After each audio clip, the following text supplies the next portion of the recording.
really have plans like talking to him about it. Kasi what is there to talk about? Ang pagiging matatas sa pananagalog ay nangangailangan ng panahon at pagtsatsaga. Naiintriga kasi si Sam Pinto sa umano'y hirap niyang pagsasaulo ng kanyang mga linyang Tagalog sa pelikulang Boy Pick Up. Just to clear things out, kasi before this whole showbiz thing, English talaga ako. Hindi talaga akong tatagalog. So, pagdating dito sa showbiz, lahat Tagalog, parang nasa-shock yung brain ko. Now, ang galing ko na sobrang mag-Tagalog. So, I'm so proud of myself. Paano naman natututunan ang pagharap sa mga intrigang ikinakapit sa kanya? Si Sam kasi ang itinuturong third party sa hiwalayang Derek Ramsey at Angelica Panganiban. Nalathala kasi sa isang blog site na magkasama sila ni Derek sa Australia noong Holy Week. Parang blind item. I forgot ano yung title, but I started with that. So everyone was assuming it was me. And then, when I was asked where was I going for Holy Week, sabi ko I might go to Australia. Which is, I never went to Australia. Kasi my mom was like, you should stay here with all the FHM thing going on. You have to be seen. So I was like, okay, sige. I just stayed here for Holy Week. I spent time with them in Batangas. And then, so yun. So hindi ako yun. Hindi rin daw sapat ang minsang pagtatrabaho nila ng hunk actor para machismis silang dalawa. I don't know his number. He doesn't know my number. And we only worked once. And then that was it. Parang we never saw each other again. Apektado ba si Sam sa pagkakadawit sa kanya sa Derek Angelica breakup? Lalo't marami ang kanyang Twitter bashers. For me naman kasi I know the truth. Ang dami na nagbabash. Sobra. Parang hello, may proof ba kayo nung nandun ako? Wala naman, di ba? Ang dami sa Twitter. Oh my gosh. Ikaw pala yung dahilan na gumaganon sila. Ano ba? Balak ba ni Sam na kausapin si Derek tungkol dito? For me, I don't know. I don't really have plans like talking to him about it. Kasi what is there to talk about? I know the truth, so Kebs na lang, bahala kayo. To all of you who was assuming it was me, that was so not me because I was just here in the Philippines with my family, spending time with them in Batangas. I never went to Australia, never been to Australia. So I'd love to go there. I heard it's a beautiful country. But still, it wasn't me. Relax lang kayo, guys. Yun lang, chill lang kayo.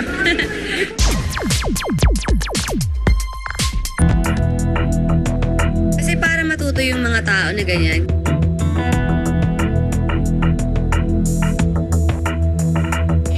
Nakatanggap umano ng pagbabanta ang sexy actress na si Katrina Halili sa isang di nito kilalang tao sa pamamagitan ng microblogging site na Twitter.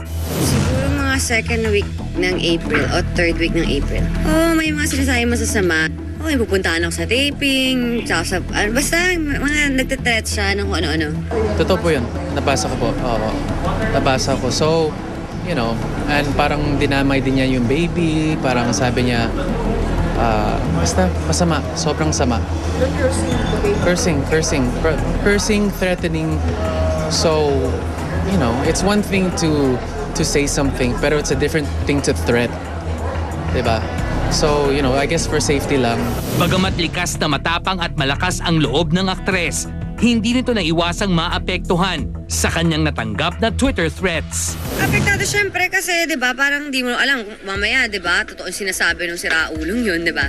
And, gusto ko malaman rin kung sino yung nagsasaltang yun. Kasi hindi ka naman magsasalta ng ganun kung, di ba? So, alam kong may totoong taong yun. Totoong tao yun, yung nag-tweet na yun. So, gusto ko malaman kung sino siya.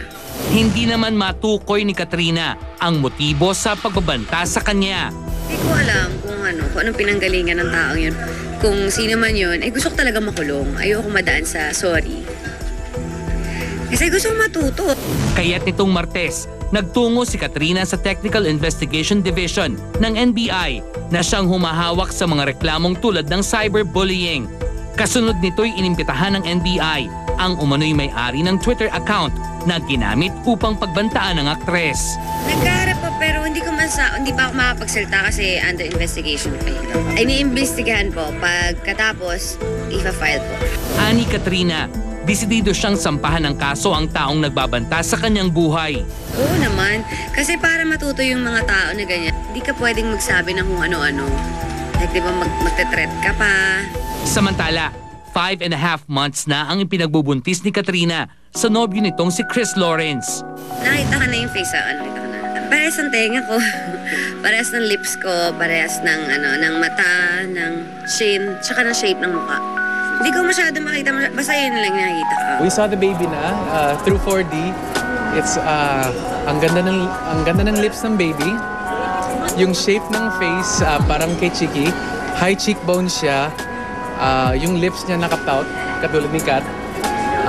Long fingers siya, long-legged. Hindi pa siya buo, pero parang ang ganda-ganda na. Hanggang ngayon, hindi pa rin daw magkasundo sa pangalan ng kanilang baby girl ang dalawa. It was Christina, pero parang I'm leaning towards Catrins. Pero parang ayaw ni Kat, so I have about 4 months to... Gusto mo na rin na mapakinggan I do. Yes, I do. Well, actually, it's my first song na sinulat ko about God. Yun. So that's why gusto ko, I want her to relate to it someday, somehow.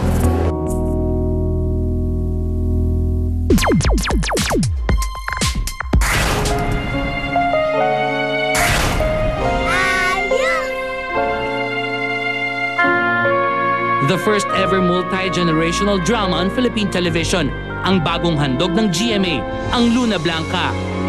Tampok ang mahuhusay na child stars ng ating henerasyon na sina Jillian Ward at Mona Luis. Luna Blanca chronicles the events in the precarious lives of two sisters whose fates are intertwined. Gaganap naman bilang Luna si Bea Binene at bilang Blanca si Barbie Forteza sa ikalawang henerasyon. Magpapatuloy ang kabanata ng kanilang buhay sa ikatlong henerasyong gagampanan naman ni Bianca King bilang Luna at Heart Evangelista bilang Blanca. It's something that I'm looking forward to kasi never ko pa nagawa yung character na bubbly, masiyahin. Luna Blanca po sa May 21. Abangan niyo po yan.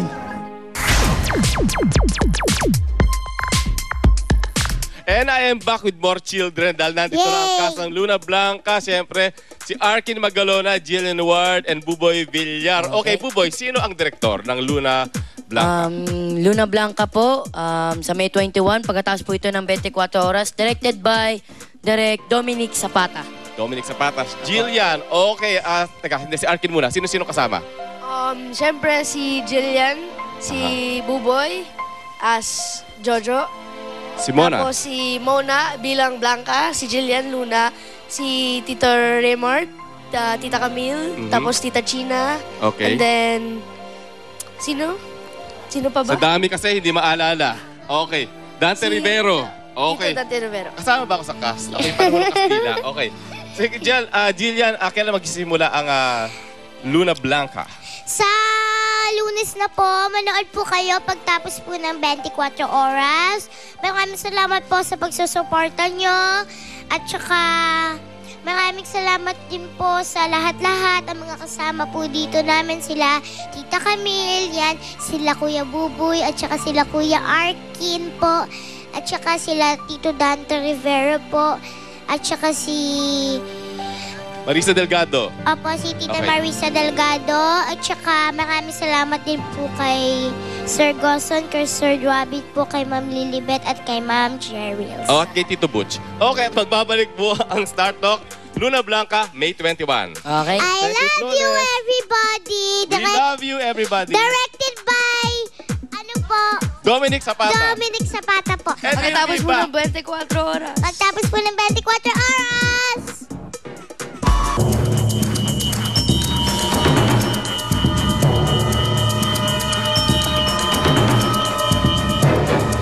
Heart Evangelista, magsasalita na sa unang pagkakataon tungkol sa pinagdaanang breakup kay Daniel Matsunaga, mga politikong idinidikit sa kanyang pangalan at iba pang issue, isa-isang sasagutin.